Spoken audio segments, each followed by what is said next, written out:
Então saiu o resultado definitivo do censo do IBGE e o resultado saiu bem abaixo do esperado. E me impressiona como as pessoas ou comemoram ou não dão importância a esse fator. No ano passado eu fiz vídeos alertando sobre a estagnação demográfica, que ela será catastrófica para o Brasil. E na época eu trabalhei com as estimativas que existiam até então. Em 2012, a população era de 193 milhões de pessoas. Esperávamos até o início de 2020 que entraríamos nessa década, a década de 2020, com 215 milhões de pessoas. Mas os dados prévios de 2022 indicavam que, na verdade, seria de 207 milhões de pessoas. O que já era bastante desanimador, mas agora o que era ruim ficou ainda pior, porque o resultado final deu 203 milhões de pessoas. Neste vídeo, eu vou dividir ele em duas partes, onde na primeira eu explico como chegamos nessa crise demográfica, que irá virar uma crise econômica enorme, e na segunda, o porquê essa será a mãe de todas as crises. Na tela eu estou colocando as projeções populacionais que mostram o que era esperado pelas várias agências antes do resultado do IBGE. Se você olhar esse gráfico, vai ver que se esperavam que a população brasileira entraria em fase de estagnação populacional entre 2040 e 45. E a partir daí ela iria começar a cair a partir de 2045, então acelerando a partir de 2050. Quando eu fiz o vídeo O Porquê Não Aposto no Brasil, eu falei que cada vez que saía uma atualização das estimativas, ela antecipava ano a ano esse fenômeno. Então eu imaginava que as atualizações nos próximos 3 ou 4 anos iriam jogar a estagnação populacional, iriam adiantar ela para 2035 a 2040. Mas é ainda pior do que eu imaginava, porque provavelmente veremos essa estagnação populacional chegando já em 2030, caindo antes de 2035. Então, se o Brasil tinha 25 anos para se preparar, na verdade não temos nem mesmo 10. E o que as pessoas não entendem com essa estagnação é que essa será a mãe de todas as crises, porque a partir dela teremos uma série de outras crises derivadas, será como um castelo de cartas de baralho. E outras coisas também que esquecem de mencionar é que essa estagnação não se dá por alta mortalidade, mas por baixo nascimento. Então é uma população que fica igual em número, mas ao mesmo tempo fica menos produtiva e mais custosa, porque teremos cada vez menos jovens para gerar riqueza suficiente para sustentar essas pessoas mais velhas. Muita gente fala que isso não é tão ruim, porque também estaria acontecendo em outros países, na Europa e na Ásia, e eu realmente não entendo porque não seria tão grave uma coisa ruim dessas, só porque ela está acontecendo lá e aqui. Ruim é ruim, mas há uma diferença substancial do porquê aqui será pior do que lá. E o motivo é que lá a população envelheceu em países cheios de infraestrutura, indústria e tecnologia. Aqui envelheceu com basicamente a mesma infraestrutura que existia no final dos anos 70. Teremos uma população velha, como o Japão, mas vivendo em um país onde boa parte é uma infraestrutura de país subdesenvolvido. Então é mais grave. Esse fenômeno está acontecendo principalmente nos países desenvolvidos e tal lá como aqui, os culpados desse desastre são os chamados Baby Boomers, que são a geração nascida entre 1945 e 1964. Essa geração literalmente causou estragos sociais que levarão o século XXI inteiro para ser corrigido. E aqui eu preciso fazer um adendo, porque muita gente, principalmente os próprios baby boomers, irão reclamar comigo. Quando eu atribuo a culpa a essa geração, isso se dá de forma coletiva e não individual, obviamente. Então, se você é dessa geração, não precisa surtar dizendo que você não tem culpa. Geopolítica lida com aspectos generalizados, então dentro do contexto geral, podemos atribuir a culpa aos baby boomers enquanto coletivo, mas obviamente não aos indivíduos, então muita atenção com relação a isso. Essa geração dos baby boomers, em geral, adora citar uma coisa, que historicamente está errado, mas que serve para ilustrar a mentalidade coletiva dessa geração, que é aquela frase de homens fortes produzem tempos bons produzem homens fracos produzem tempos ruins produzem homens fortes. Essa frase está errada em muitos pontos, porque simplesmente o mundo não é cíclico dessa forma tão simples, tão simplista e superficial, porque bastaria ver a situação dos Estados Unidos e da Argentina. Se aplicarmos essa visão simplista, veríamos que a Argentina vem empobrecendo há um século. Eles basicamente estariam presos no que seria gerações de homens fracos, produzindo tempos ruins, que produziriam homens ainda mais fracos, que produziriam tempos ainda piores. Ao passo que Estados Unidos, entre 1800 e 2010, foi a única nação que entrou na década seguinte mais fortalecido do que na década anterior. Então estiveram numa espiral inversa. Então isso de homens fortes e homens fracos com tempos bons e tempos ruins é completamente sem fundamento. Cada caso precisa ser lido e separado em contextos diferentes. Mas como eu disse, ela serve para ilustrar a mentalidade dos baby boomers, porque essa geração de pessoas nascidas entre 1945 e 1964 acredita que eles teriam produzido os tempos bons e que hoje as pessoas seriam fracas. Mas na verdade, o tempo auge na história humana, na produção de riqueza material e imaterial que se deu entre 1950 e 2000 não foi obra dos baby boomers. Nessa fase de 50 anos, eles eram crianças, adolescentes ou mesmo adultos jovens que não participavam inteiramente das decisões e planejamento de Estado. Então eles viveram esse tempo de riqueza, mas só passaram a assumir os cargos de liderança de fato quando começaram a atingir os seus mais de 50 anos, em alguns casos 40, que se dá a partir dos anos 80 para cá. Então, nessa lógica deles, eles que seriam as pessoas fracas que estão produzindo tempos ruins. Mas como eu disse, a história não é cíclica da forma como eles imaginam, sendo separada em apenas 4 etapas. Mas de fato, a culpa do século XXI vir a ser economicamente estagnado ou mais pobre vai se dar por culpa deles. São Paulo não foi transformada em uma cidade feia e distópica que mais parece ter saído do filme do Robocop, com prédios invadidos, pichados e com crime, de 2010 para cá. Foi a partir dos anos 80. As pessoas que têm 20 a 30 anos hoje não causaram as políticas públicas e de segurança que causaram essa situação.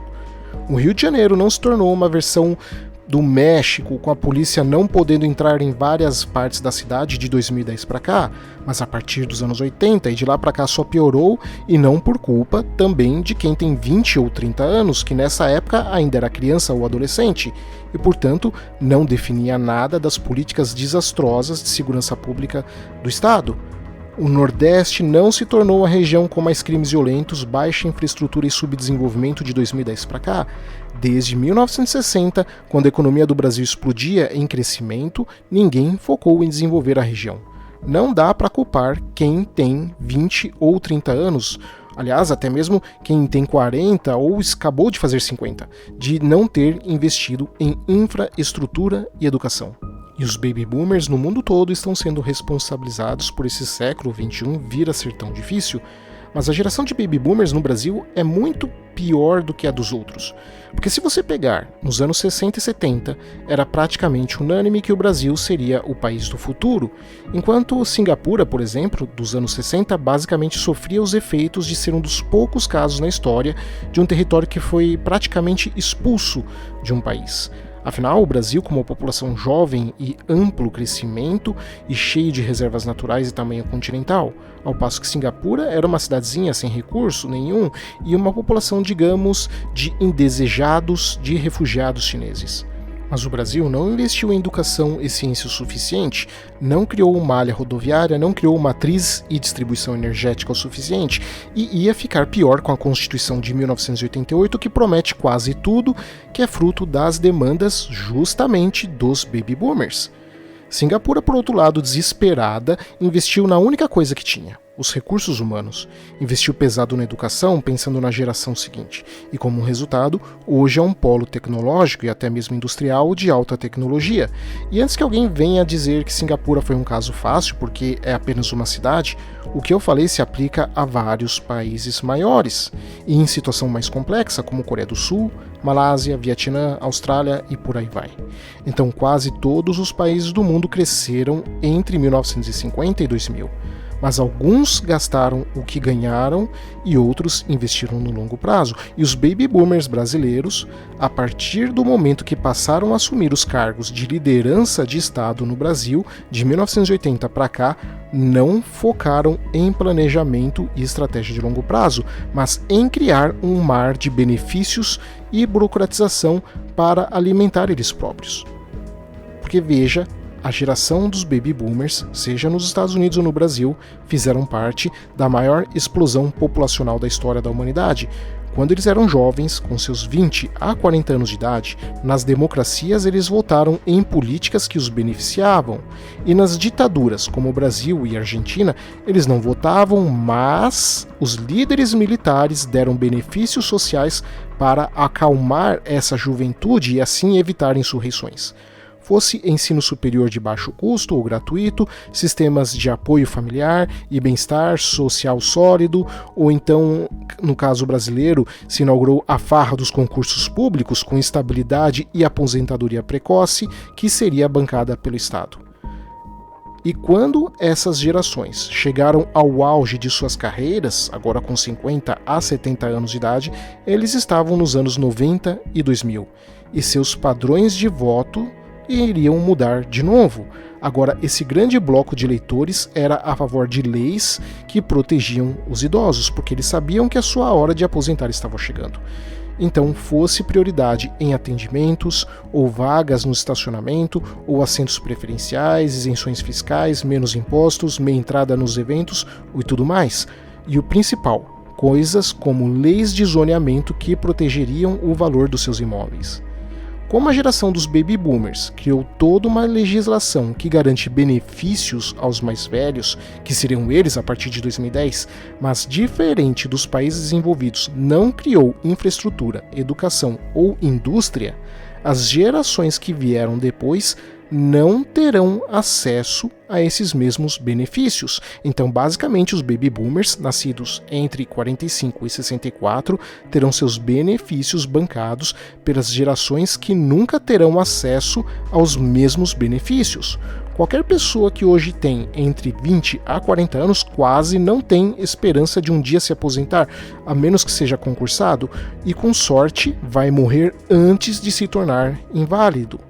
A geração de baby boomers pegou 30 anos de crescimento quase que consecutivo no Brasil, mas desde que ela assumiu os postos de comando nos anos 80, mudaram o foco do Brasil, que era industrialista, para se tornar um mero exportador de commodities rentista. O Brasil passou por 4 décadas, sendo uma década de crescimento, a de 2000, uma de estabilidade, a de 90, e 2 de crise, 80 e 2010, e agora a de 2020, ao que tudo indica, será outra década perdida.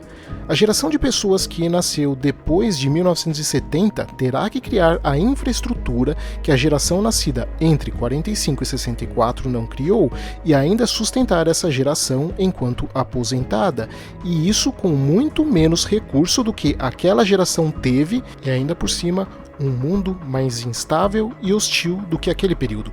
E diga-se de passagem, instável e hostil justamente porque a geração de baby boomers no mundo todo misturou ideologia com geopolítica, abandonando o pragmatismo. E antes também que achem que eu estaria passando pano para as gerações mais novas, eu realmente não estou, porque realmente me preocupa as gerações que vieram depois, incluindo a minha, mas me preocupa ainda mais as gerações nascidas após o ano 2000, até porque o QI médio dela, pela primeira vez na história, será menor do que a das gerações anteriores, e são literalmente frutos de uma engenharia cultural. Então, essa crise demográfica é literalmente uma espécie de grande filtro, porque pela primeira vez em toda a história da humanidade teremos que lidar com isso. Porque é a primeira vez que temos estimativa de vida que chega nos 80 anos e a natalidade está abaixo de 1%. E muita gente acha que se trata apenas da questão do custo de vida, mas a verdade é que se instalou, na maior parte do mundo, uma verdadeira cultura antinatalidade. Isso tem a ver com os custos, obviamente, mas também tem a ver com desinteresse, tem a ver com espaço, tem a ver com as cidades grandes cada vez jogando mais as pessoas, a população para apartamentos de menos de 20 metros quadrados, tem a ver com a burocracia, tem a ver com o próprio Estado interferindo na vida das pessoas para atrapalhar, uma série de políticas que confundem a cabeça dos jovens e por aí vai. Até mesmo discursos ambientalistas que celebram a baixa natalidade para salvar supostamente o planeta, em propostas que me parecem literalmente suicídio coletivo. Não é a primeira vez na história da humanidade que temos estagnação populacional. Vimos várias vezes esse platô populacional, que na verdade são a regra, com o crescimento populacional sendo a exceção, mas agora é diferente. Porque é a primeira vez que temos estagnação populacional que não se dá por alta mortalidade, mas por baixa natalidade somada com alta expectativa de vida. E essa será a mãe de todas as crises, porque ela vai levar a outras crises. Primeiro, o que eu mencionei do custo social que teremos para bancar uma população envelhecida e improdutiva, e isso será agravado pela política assistencialista que tem aqui no Brasil. Hoje são aproximadamente 50 milhões de pessoas que recebem o Bolsa Família.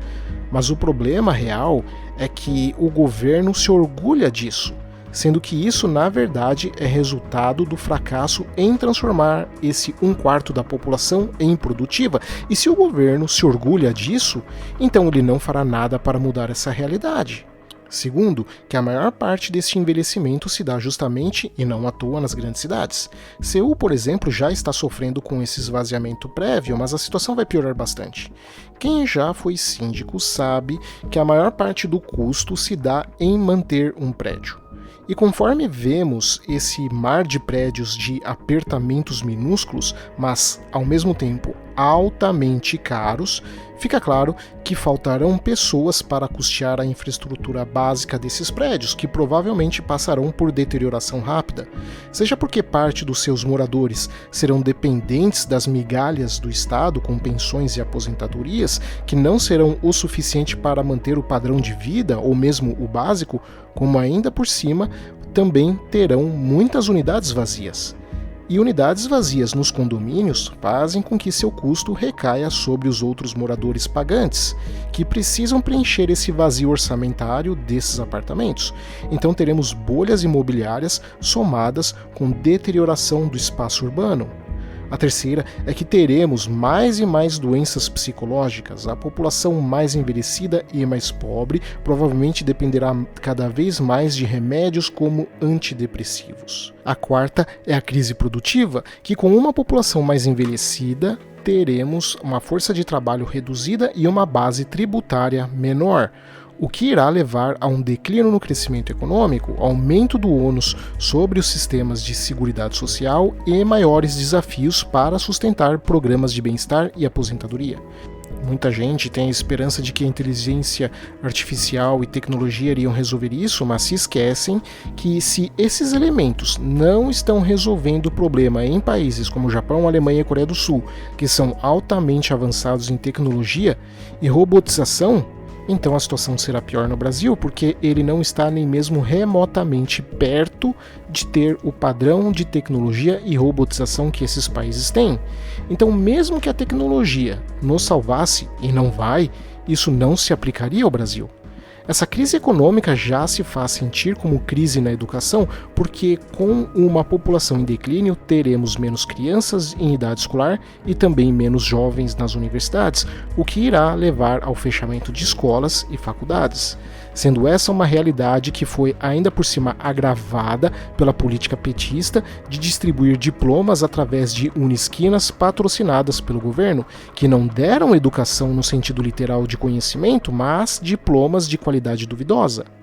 A quinta é que teremos uma crise no sistema de saúde, porque com o envelhecimento da população haverá um aumento da demanda por cuidados de saúde, especialmente para condições relacionadas à idade, como doenças crônicas e degenerativas, sendo que o sistema de saúde público e também o privado já está praticamente saturado. A sexta é que teremos uma crise na inovação e na produtividade, porque uma população envelhecida tem um impacto negativo nas taxas de inovação. Com menos pessoas em idade ativa e menor taxa de natalidade, isso pode provavelmente levar a uma estagnação tecnológica que eu já alertei antes em outros vídeos. A sétima será a crise política e social, porque a crise demográfica irá desencadear tensões raciais, culturais, religiosas, sociais e políticas.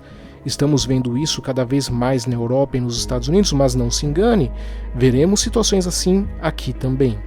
A oitava é a crise da infraestrutura, porque com falta de profissionais e recursos, a infraestrutura que já existe vai deteriorar se não receber atenção devida, piorando ainda mais as outras crises que eu mencionei. Obviamente, há mais crises que vão vir derivadas da crise populacional, mas essas são as que eu acho mais visíveis por enquanto, até porque o vídeo já está bastante longo. Obrigado a todos, espero que vocês tenham gostado. Deixe a sua opinião sobre o que você acha sobre essa futura crise demográfica nos comentários, que eu vou ler todos. E não se esqueça de se inscrever e compartilhar o vídeo com todo mundo que vocês conhecem. O apoio de vocês é fundamental para que eu continue trazendo análises e geopolítica e história para vocês. Abraços e até o próximo vídeo.